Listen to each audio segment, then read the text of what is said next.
Good afternoon, everybody. Welcome to the Sunday sessions. Welcome to the Sunday sessions. It's a Sunday, and today it's session 5.2. Call your friends. Tell them we are here, and would love to have them join the conversation. Call your friends. Tell them we are here, and would love them to join the conversation. As usual, we wait to welcome everyone. And whilst we're doing that, you let me know who you are and where you're joining us from. Because I would like to welcome each and every one of you. Welcome, everybody.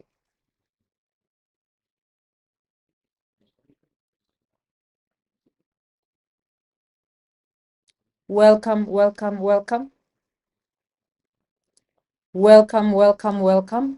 Tell me where you're joining us from. Today, we are talking about a very important issue of African languages chatbots.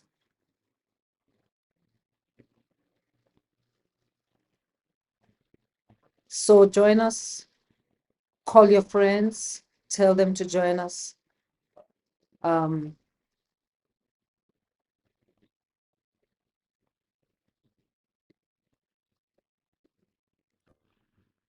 Pen, of course, I've switched off the mic. Someone is going to drop some stuff for me. They will knock. I've opened for them. They will knock. Welcome, everybody. I can see Mapule Mdleche has joined us. Tebogo Mawisela from Limpopo joined us. Welcome. And I can see, yes, Mapule, tell me where you're joining us from. I can't remember seeing you before. Tell me, please. There's more people. Tell us where you're joining us from. I hope my friends in Goma, in Tanzania, in Kenya, in Namibia, in Botswana, in Bloemfontein, in Lesotho are coming to join us today. Tell me where you're joining us from. Mapula is joining us from Pietermaritzburg. Welcome, Mapula. Thank you so much for joining us. Thank you so much for joining us. Good to see you and have you with us. Today we are having a very important conversation. Those who know me, you'll know that I often talk about language as power. Language is a source of power, and it's one tool that any political system, when any political system launches itself into a space, they start with language. Colonizers did that. Our liberators also focused on language. When the negotiations were happening, language became one of the issues to be negotiated. It's not an easy thing, but it's an important thing to negotiate. And every country language policy is very key. But of course, now as we have AI growing in strength, in leaps and bounds, the question that we ask is in whose language? Because we know many systems operate in English. Many systems operate in English. We operate in English ourselves. And so the question is, as AI grows, in which language is it growing? Is it also good for our languages that AI grows in the way that it's growing? And so this is an important question. It's not just we saying, well, chatbots must speak African language. It's also important for you to understand, how does that happen? And our guest today is going to help us understand that. How does it happen? If you want to get into a career in developing chatbots that speak in African languages, that engage in African languages. How do you do that? And I guess today we'll do that. So tell me where you come from. Let me welcome you properly. I've already welcomed Mapule, but I can see Gabriel is joining us from Lusaka. Gabriel, thank you for joining us. I think I remember you joined us again last week. Thank you for joining us. Good afternoon. Good to see you from Lusaka. Rofiwa is marking the register. Rofiwa, it's good to see you. Good to see you online again. And Teboho is saying we're experiencing some lags on my side. Is everyone else's video showing properly? Please let us know. Teboho, I have to let you know that I have moved site, so I'm sitting outside today. And I've also started using technology that cancels the noise around me, so that I can be able to sit outside because it's hot. So I hope it doesn't disturb very much. I can see the noise, in fact, I can see the lag myself when I look. So I can imagine that everyone is experiencing the lag. But let's see how it goes. Queen Vivi is online. Queen Vivi, good to see you. Welcome. Andy Siwe, watching from Butterworth. Thank you very much for joining me. And let me see who else is joining us. Mapule Mdleche is joining us. Tebogo, you keep giving me feedback about the lag. I have to check that, and also keep giving me feedback on the sound, all right? Because I think it's the noise cancellation device that's probably causing the lag. But let's see, because I've switched on the noise suppression. I can switch off the microphone if it's causing the lag. I'll switch that off also, so that we can see how that works. So keep giving me feedback, Tebogo, before we get everyone in. Tebogo, I'm trying to solve the problem of the lag in terms of the video. All right, so keep giving me feedback. That's Tidi from Harankua. Welcome, Tidi. Good to see you here. Home girl from Rankua. And Mapule says it's often present and it's from Maritzburg. I understand, Mapule. My apologies. I'm getting old, you know.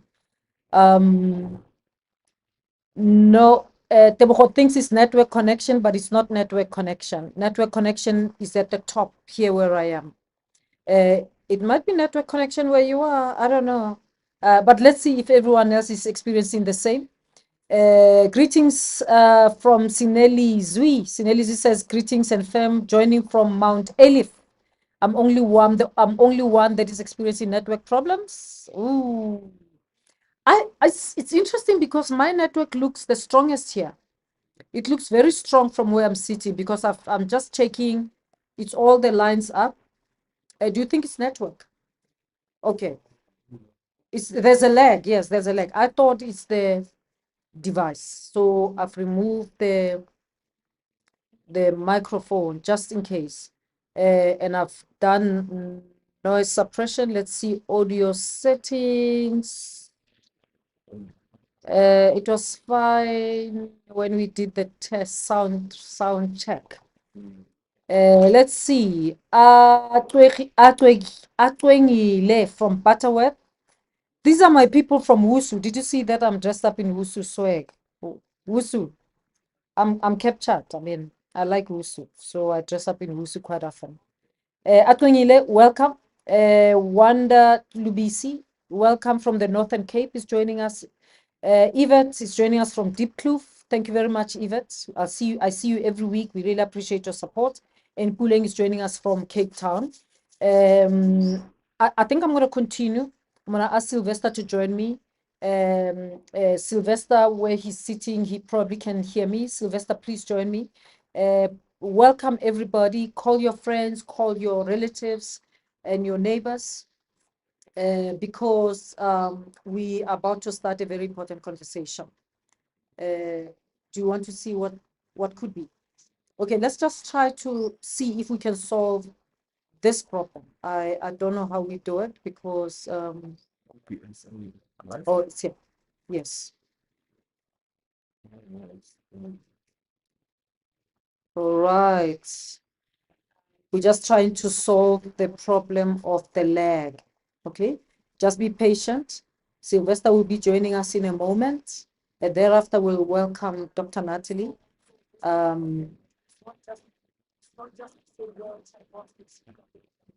But in the meantime, tell your friends that we have a very important conversation about to start.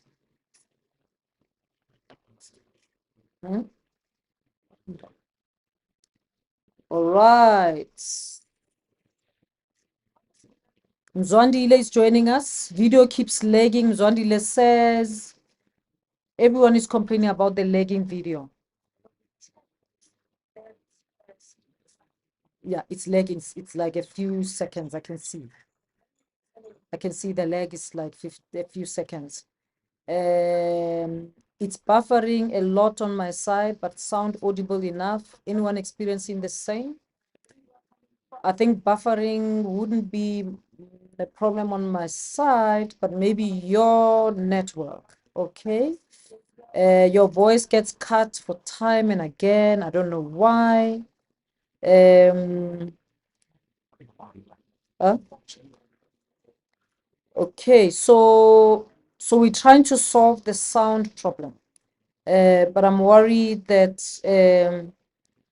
we may taking too much time. I think we've had this problem before. The buffering stream is quite bad, as Tebogo says. Not everybody's complaining about buffering though. And I'm on a high Wi-Fi. The sound is perfect. It's the lag. Okay. So, but the buffering, I don't know what to do with the buffering because usually the buffering is when you are having network problems. No. No.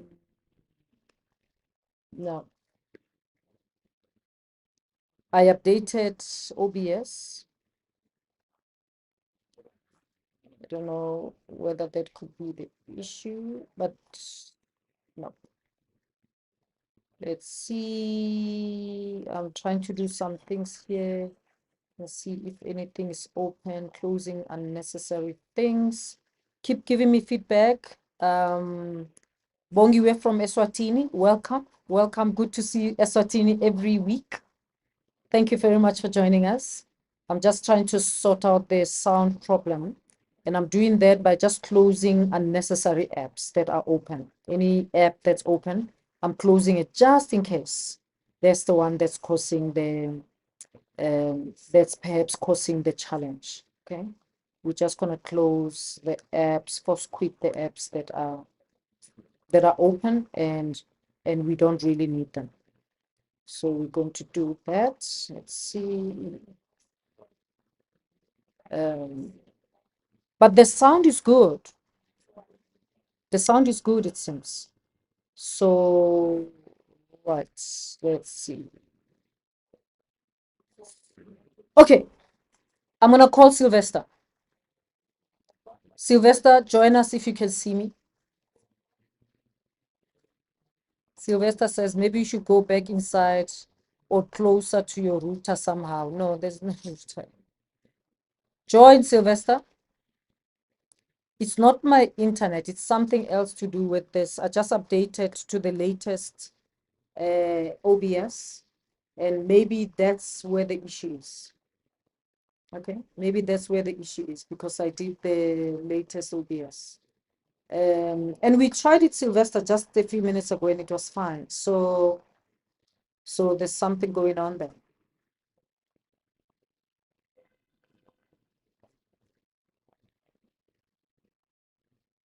All right, let's keep trying. Let's keep trying. All right, Sylvester, are you joining me? Sylvester? Let's see. There's a message from OBS.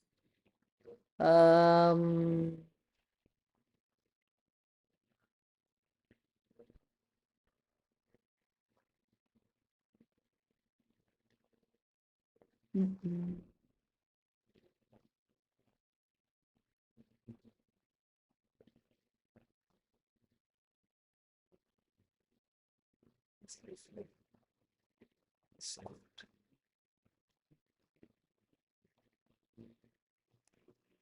All right, sound is perfect, but lagging is still on. But what we need is the sound. Mokolisi from Lesotho, welcome. Video is good, but it keeps going on and off. Someone says the sound is good. The problem is the video.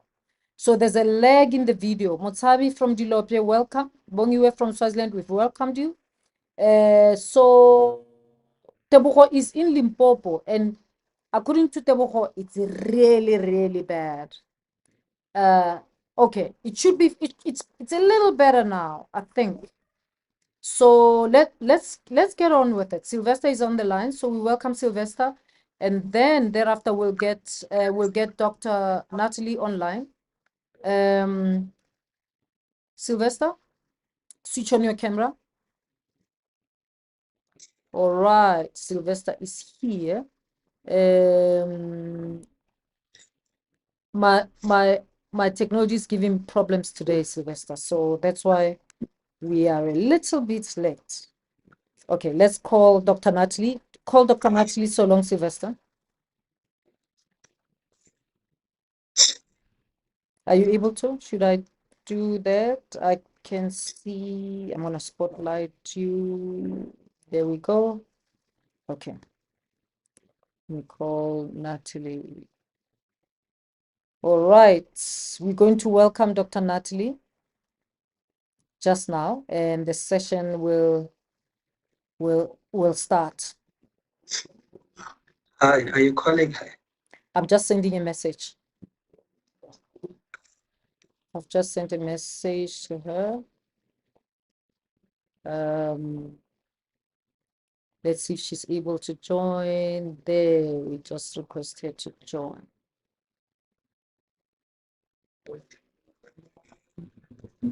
Okay, we'll keep getting feedback on the sound. I don't know what's going wrong with the sound because I thought we've got it all under control. That's why we do the sound check. So let's see latest feedback. There's a lot of buffering that's happening. Frankly speaking, I don't know if I can solve the buffering problem. Honestly, the buffering problem is your internet, I think, playing games. But the lag may be my problem, and I try to solve it a little bit. I can see that it's a little bit better. It's a little bit better than before. There was a long lag, but it's a little bit better. Let's solve, you solve the internet problem, okay?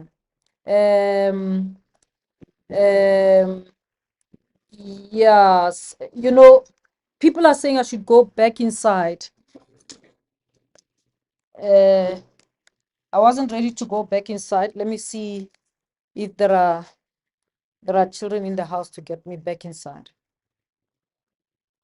Okay, I'm gonna go back inside. I need that extension code. Tell me if it's improving. Okay, get the extension code. Please give me feedback if things are improving. Let's see, Dr. Natalie. Dr. Natalie's here. Everyone thinks it's because I'm outside. Natalie, welcome. Welcome and hello. Hello. Hello. Switch on your camera. Hello, Dr. Natalie. How are you doing? Hi, Sylvester. Hi, Prof. Hello, Dr. Natalie. Are you well? I'm well, thank you. I'm And you? good. I'm battling with sound. Let me switch on the light at the back. Connect here. Connect. Okay. So let me welcome Dr. Natalie. I'm trying to manage here. Let me welcome Dr. Natalie to everyone. Natalie, everyone is joining us here. I've welcomed people on board.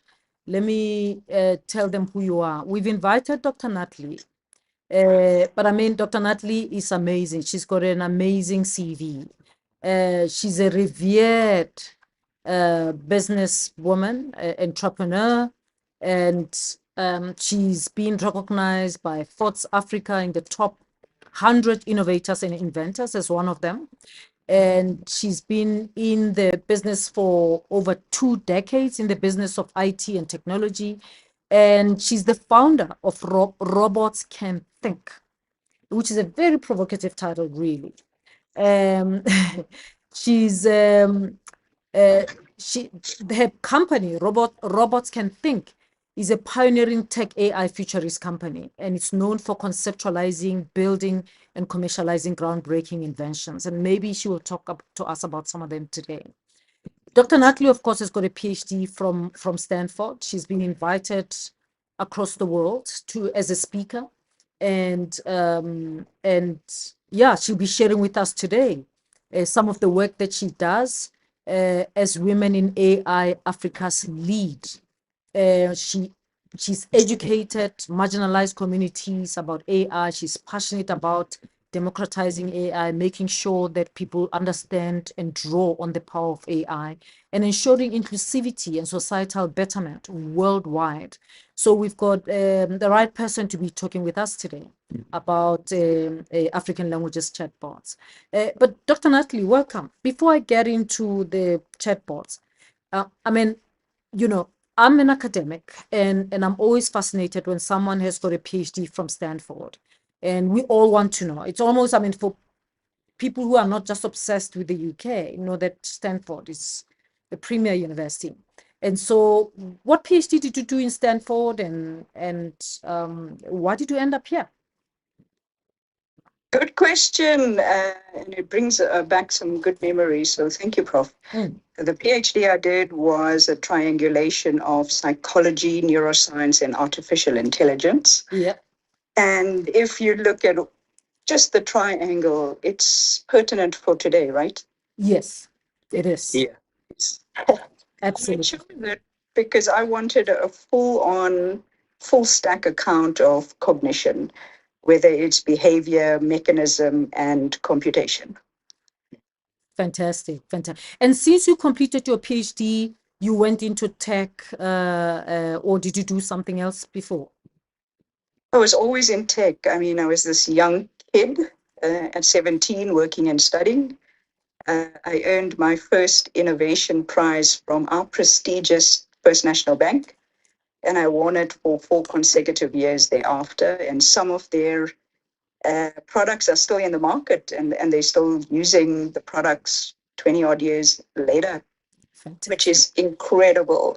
So, yeah, a vast background. I mean, a degree in Bachelor of Arts. I thought I was going to be Picasso in Paris. And then you realize, oh, that's the hard money. You have to work long and hard.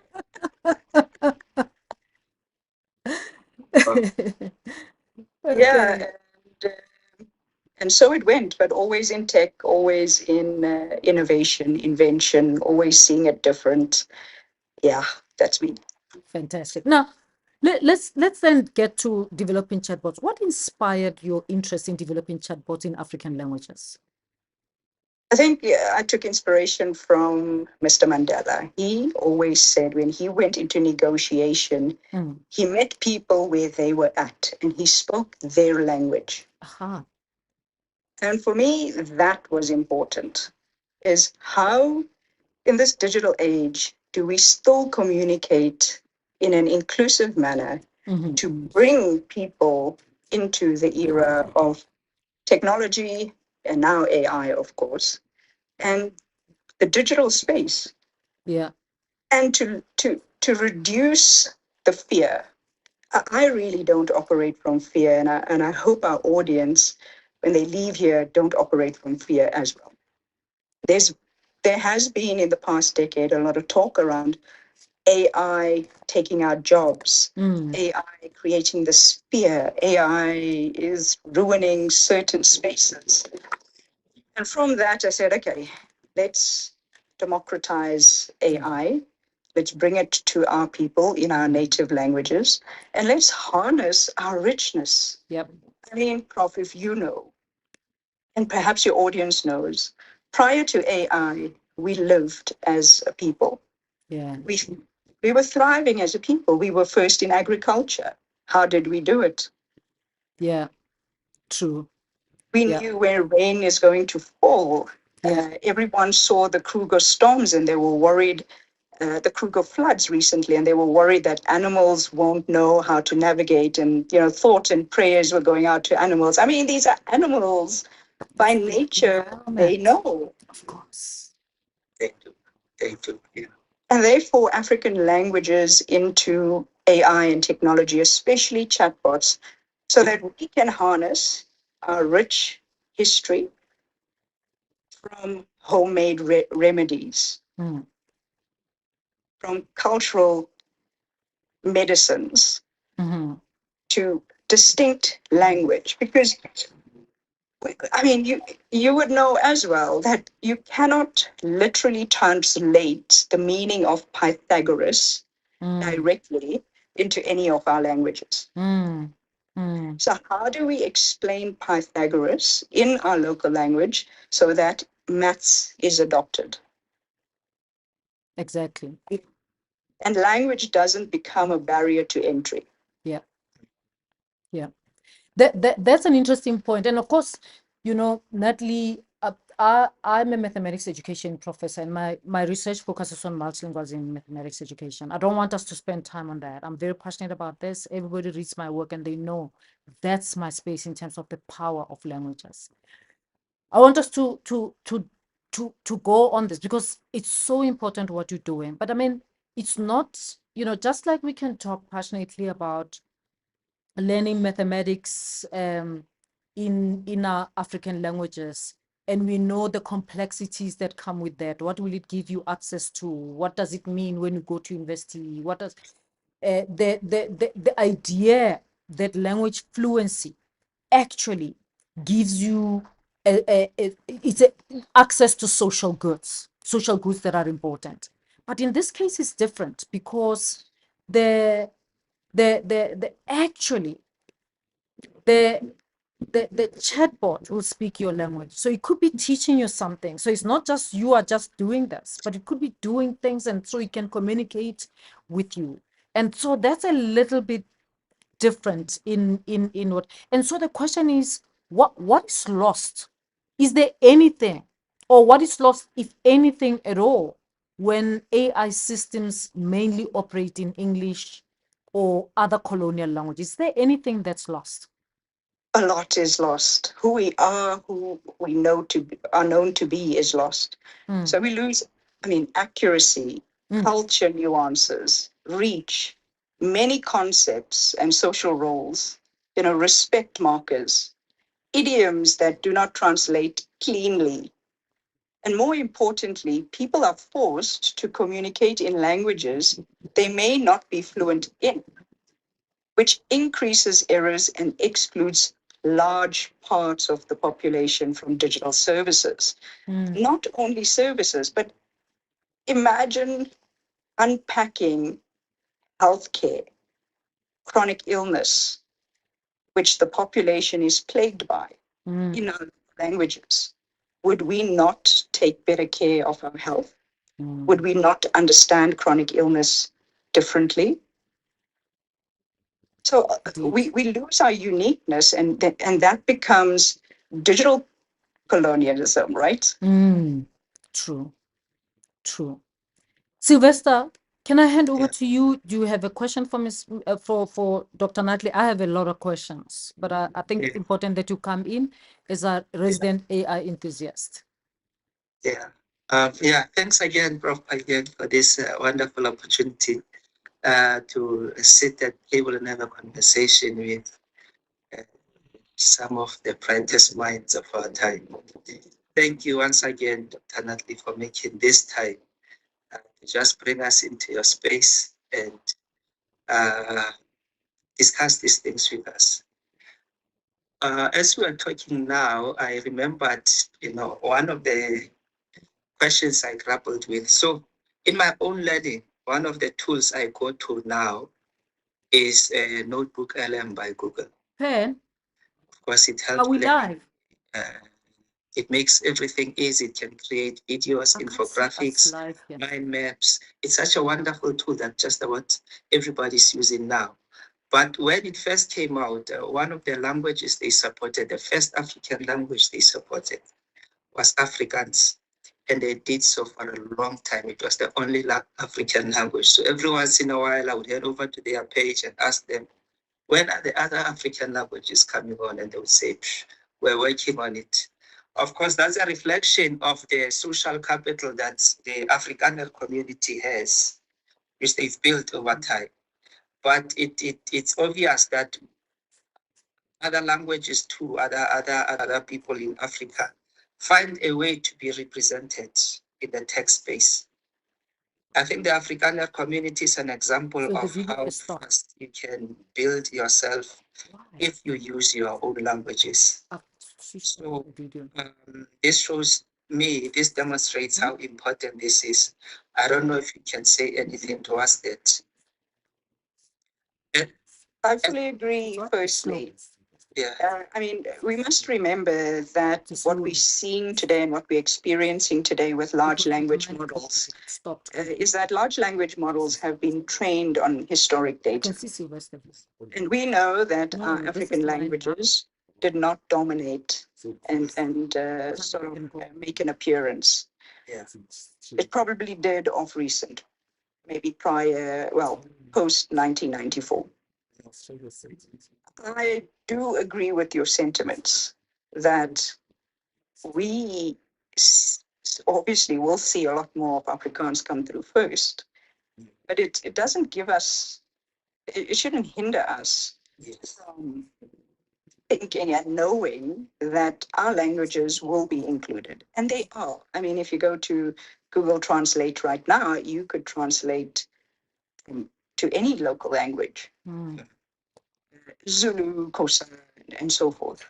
But those that haven't been predominantly in the space, like Zulu has, we need to be inspired to become linguists, go out and into our cultural spaces, document the language, and come back and learn how to input this data into large language models.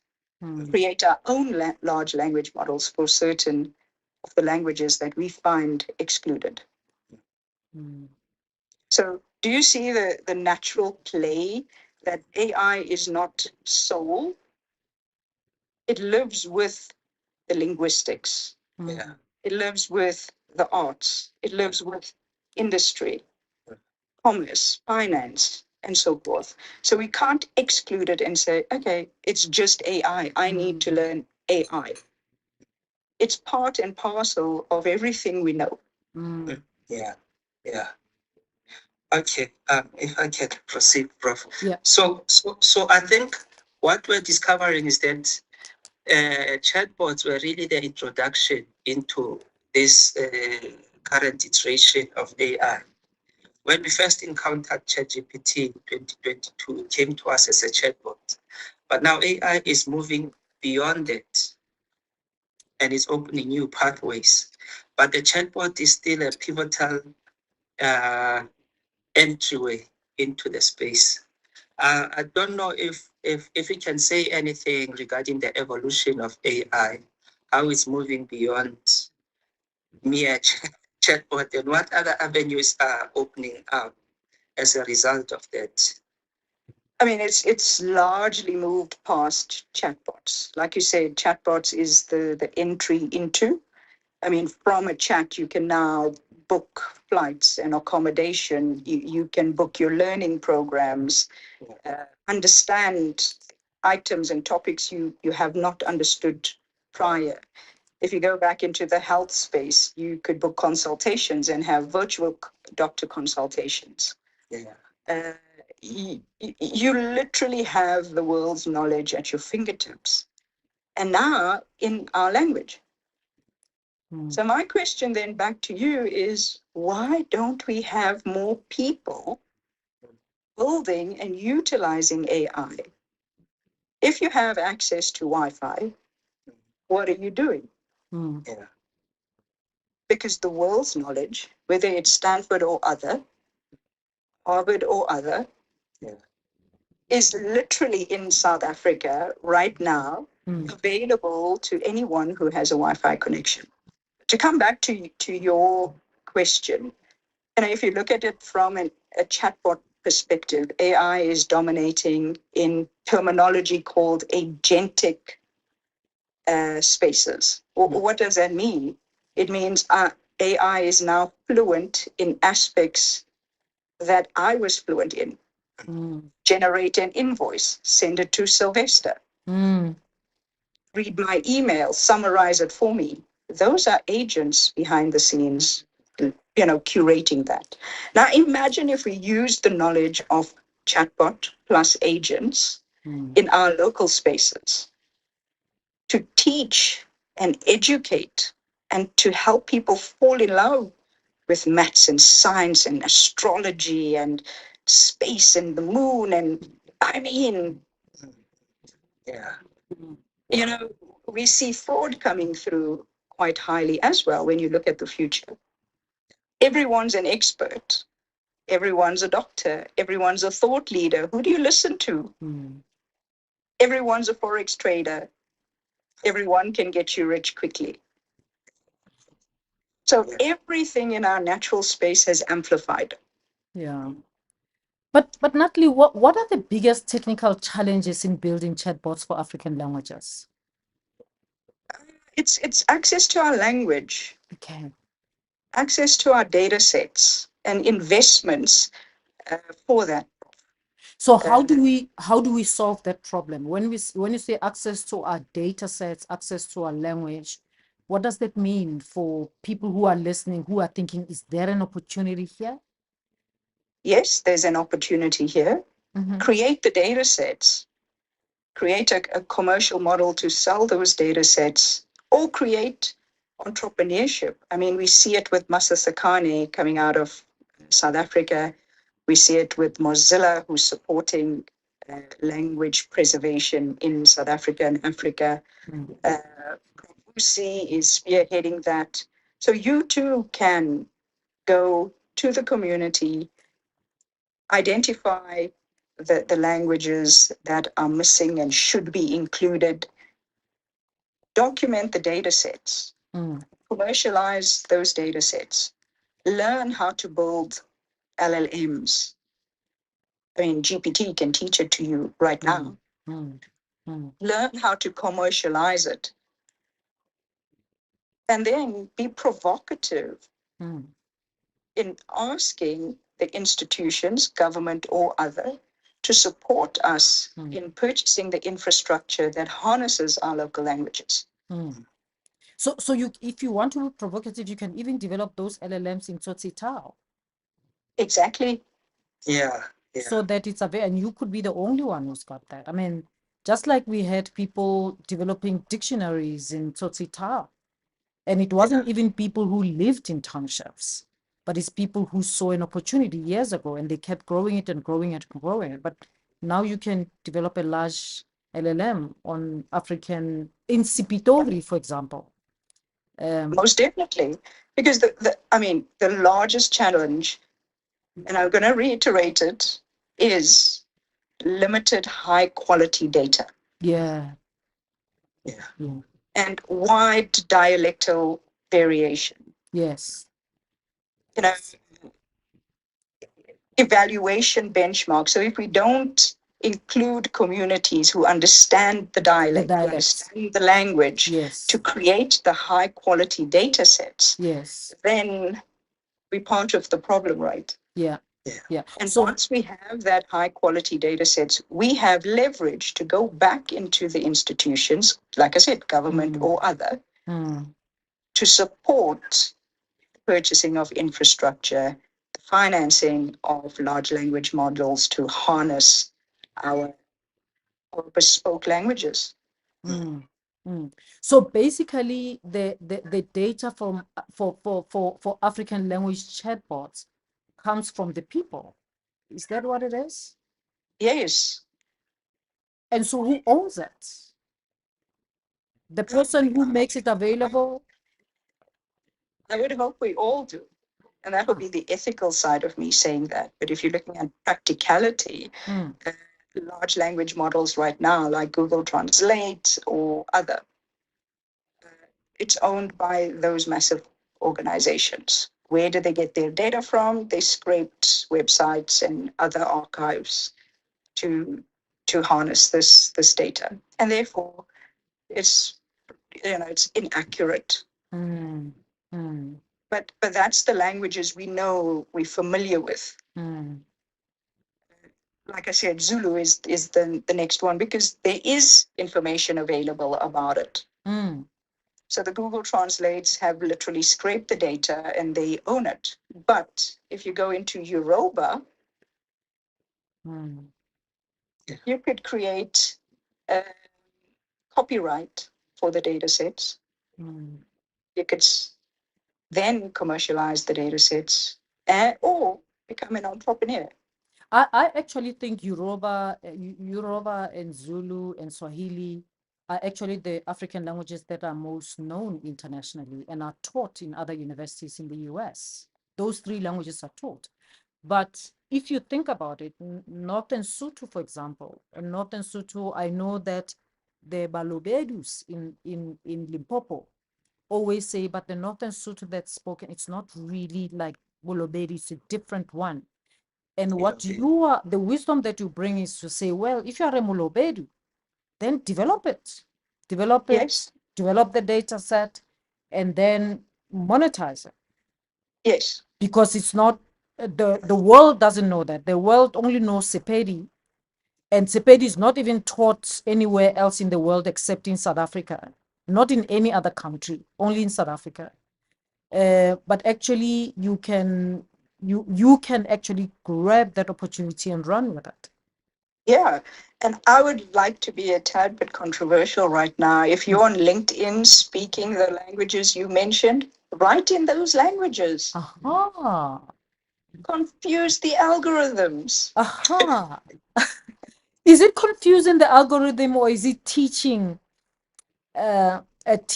unwittingly teaching the models?